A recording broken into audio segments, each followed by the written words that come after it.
A new Wordle puzzle is online. Click on the link to play. Listening to the following video may give you clues. Please like and share the videos. John Wayne Gacy tapes. Netflix Conversations with a Killer.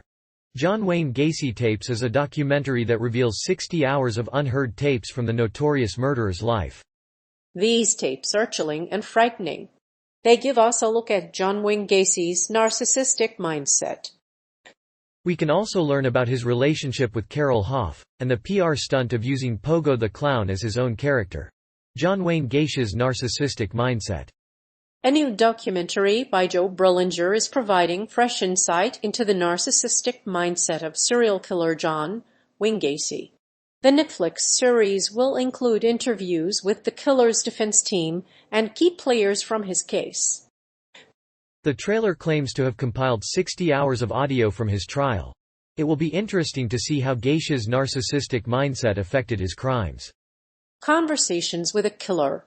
The John Wayne Gacy tapes will debut on Netflix in April 2020. The documentary will focus on the narcissistic mindset of the serial killer, which led him to kill 33 men. The documentary will feature interviews with Gacy's victims' relatives and friends as well as his defense team. The second season of Netflix's hit This Is Us will focus on the narcissist killer, John Wayne Gacy. The serial killer raped and murdered 33 teenagers in the 1970s and was executed in 1994. Joe Berlinger is the director of the series and also directed the Ted Bundy tapes. The trailer for Conversations with a Killer. The John Wayne Gacy tapes was released on Netflix recently. It's still unclear when the show will premiere, but it has a good IMDb audience rating.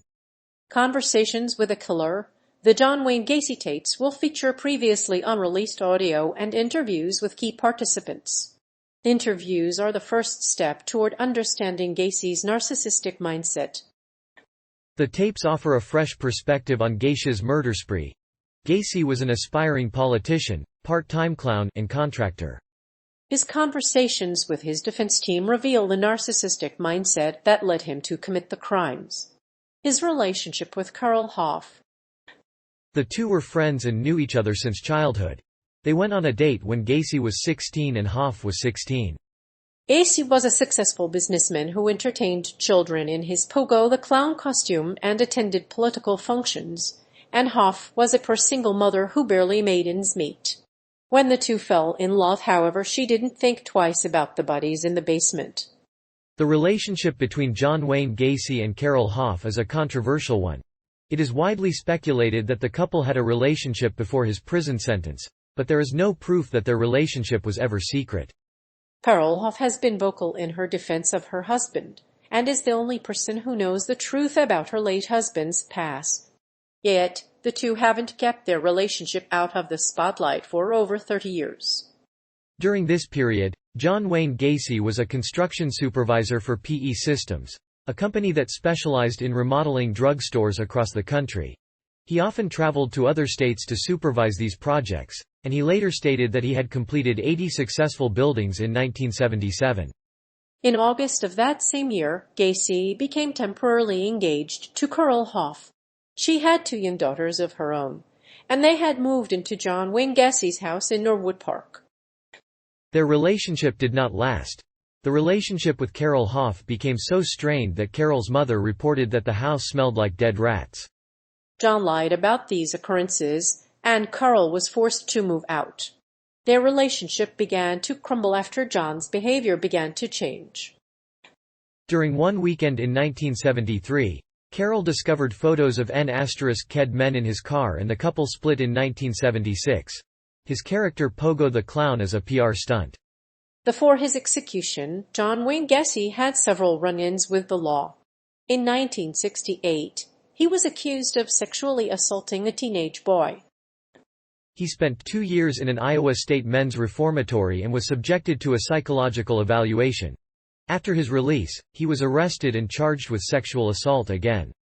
However, the charges were dropped later on. Parallel video features footage of John Wayne Gacy posing as Pogo the Clown, a children's clown. A teenager in Gacy's uptown neighborhood reported that he picked up young men named John and snatched them up. The police are closely monitoring him and his family. The video has been viewed over 527 million times. Surf clown threat started in South Carolina on Aug. 21. An apartment complex issued warning letters to residents. A 12-year-old reported seeing clowns in her yard while a man chased a clown with a machete in Greensboro, North Carolina. In September 2013, police in Georgia and Alabama were investigating a clown threat.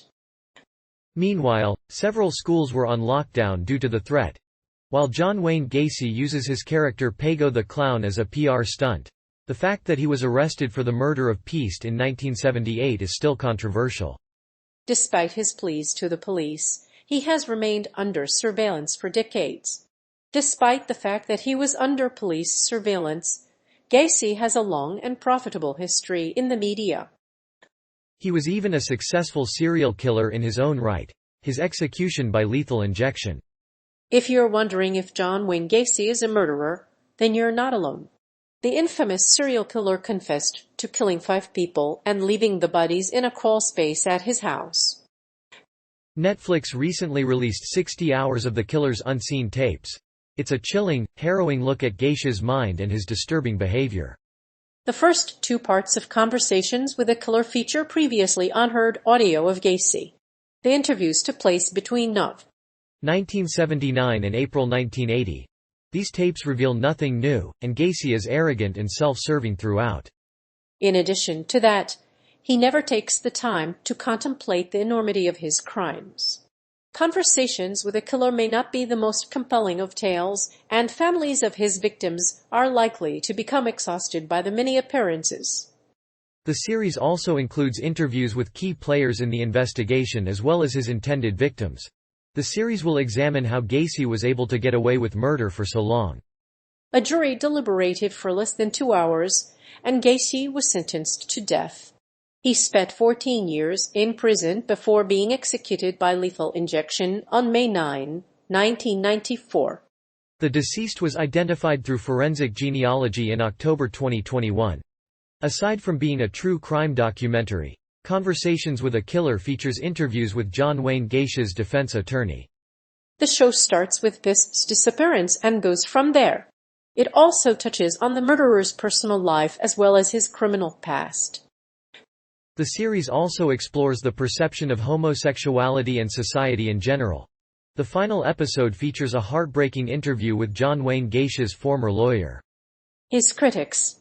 A documentary series about the life and crimes of notorious serial killer John Wayne Gacy has just been announced for Netflix. Following a critically acclaimed documentary series about Ted Bundy, the company has made a follow-up, Conversations with a Killer: The John Wayne Gacy Tapes. The first volume of the series was a critical and popular success, receiving positive reviews from audiences. This new series follows in Berlinger's footsteps and contains 60 hours of audio and video interviews with Gacy. Conversations with a Killer: The John Wayne Gacy Tapes is directed by Joe Berlinger, the director of several films, including acclaimed documentaries Brothers Keeper, Paradise Lost, and Intent to Destroy.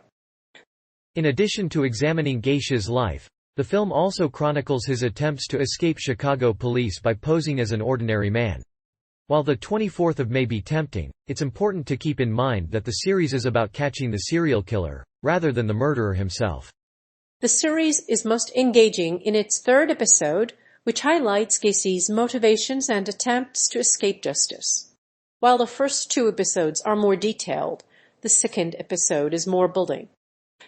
If you want to get into Gacy's mind, watch the first 2 episodes. They build up nicely, but the 2nd and 3rd are a bit slow. The documentary features interviews with the families of the victims, law enforcement officials, and Gacy's defense attorney. These interviews are crucial because they help shed light on Gacy's motivations and explain how the filmmakers managed to convict him.